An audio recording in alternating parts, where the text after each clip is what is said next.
तमिळनाडू राज्यामध्ये विधानसभेच्या निवडणुका होणार आहेत. इंडिया आघाडी विरुद्ध एनडीए अशी लढत या ठिकाणी होते. इंडिया आघाडीमध्ये द्रमुक आणि काँग्रेस आहेत, तर एनडीए मध्ये अण्णा द्रमुक, भाजप आणि पीएमके हे प्रमुख पक्ष आहेत. विशेष म्हणजे या सर्व प्रमुख राजकीय पक्षांनी एकही ब्राह्मण उमेदवार या निवडणुकीत दिलेला नाहीये. एरवी ज्या पक्षाला ब्राह्मणांचा पक्ष असं देशाच्या राजकारणामध्ये म्हटलं जातं, त्या भाजपनंही एकही उमेदवार ब्राह्मण समाजाचा दिलेला नाहीये. यामागे नेमकं काय कारण आहे? तमिळनाडूतील सोशल इंजिनिअरिंग नेमकं काय सांगतं?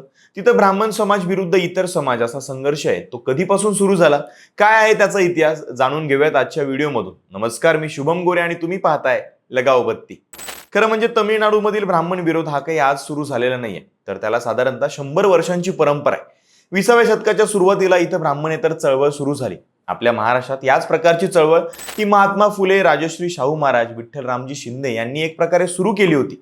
पण तमिळनाडू आणि दक्षिण भारतामध्ये तिचं स्वरूप जास्त तीव्र आणि डाव्या विचारांकडे झुकणार होतं. या चळवळीचे प्रवर्तक होते ईव्ही पेरियार रामस्वामी नायकर.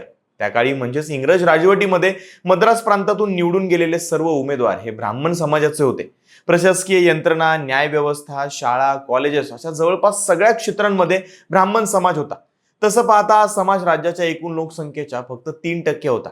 तसंच तमिळनाडूमध्ये अनेक मोठमोठी मंदिरं आणि त्यांना इनाम असलेल्या अनेक जमिनी याच समाजाकडे होत्या. तसंच इथं अस्पृश्यता, भेदाभेद आणि जुन्या चालीरीती होत्या. नायकरांच्या नेतृत्वाखाली स्वाभिमान चळवळ आणि जस्टिस पार्टी सुरू झाली. बघता बघता त्यांचा विचार तिथल्या सर्व समाजामध्ये पोहोचला आणि तो उचलून घेतला गेला. त्यानंतर धार्मिक कार्य करण्यासाठी ब्राह्मण न बोलवण्यापासून ते अगदी राष्ट्रविरोधी कृत्यांपर्यंत गोष्टी तमिळनाडूमध्ये झाल्या. आता या विचारसरणीचा तमिळनाडूतील राजकारणावरती परिणाम व्हायला सुरुवात झाली होती.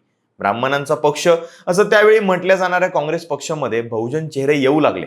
के कामराज हे मद्रास स्टेटचे पहिले ब्राह्मणेतर मुख्यमंत्री झाले. त्यानंतर मद्रास स्टेटमधून तमिळनाडू वेगळं झालं.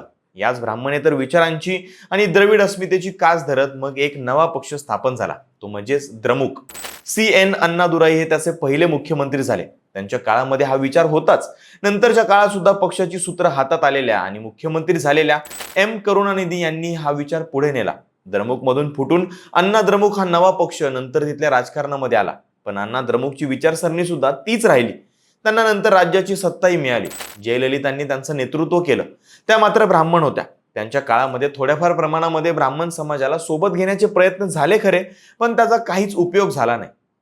तमिळनाडूच्या राजकारणाबाबत एक विशेष सांगायला हवं, ते म्हणजे काँग्रेस आणि भाजप या राष्ट्रीय पक्षांचं तमिळनाडूमध्ये स्थान दुय्यम आहे. तिथे आजही मुख्य लढत द्रमुक विरुद्ध अण्णा द्रमुक अशीच होते.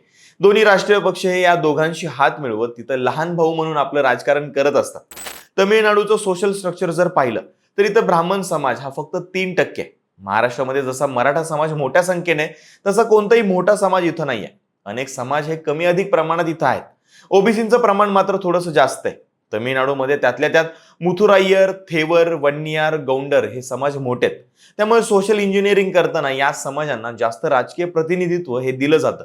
आता यंदाची निवडणूक ही काही वेगळी नाहीये, पण पूर्वीच्या निवडणुकीमध्ये बोटावरती मोजण्या इतके तरी ब्राह्मण उमेदवार असायचे.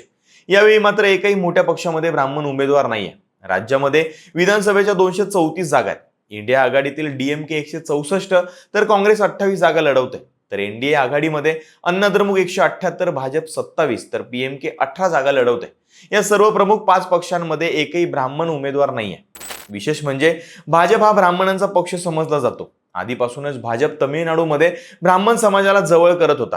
अलीकडेच तमिळनाडू ब्राह्मण असोसिएशननं भाजपला आपला पाठिंबाही दिला होता. तरीही भाजपनं त्यांच्या 27 उमेदवारांपैकी एकही उमेदवार हा ब्राह्मण दिलेला नाहीये.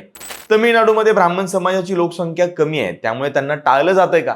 पेरियारांचा विचार इथं इतका खोलवर रुजण्याचं कारण काय?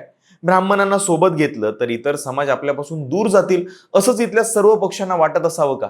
भाजपही एरवी उत्तर भारतामध्ये आपला वेगळा चेहरा आणि दक्षिणेमध्ये वेगळा चेहरा का दाखवतं? तमिळनाडूमध्ये असलेला ब्राह्मण विरुद्ध बहुजन संघर्ष हा महाराष्ट्र आणि इतर राज्यांमध्ये का नाहीये? असे अनेक प्रश्न या निमित्ताने उपस्थित झाल्याशिवाय राहत नाही. तुम्हाला या सगळ्याबाबत काय वाटतं? कमेंट्समध्ये नक्की सांगा आणि लगाव बत्तीला सबस्क्राईब करा.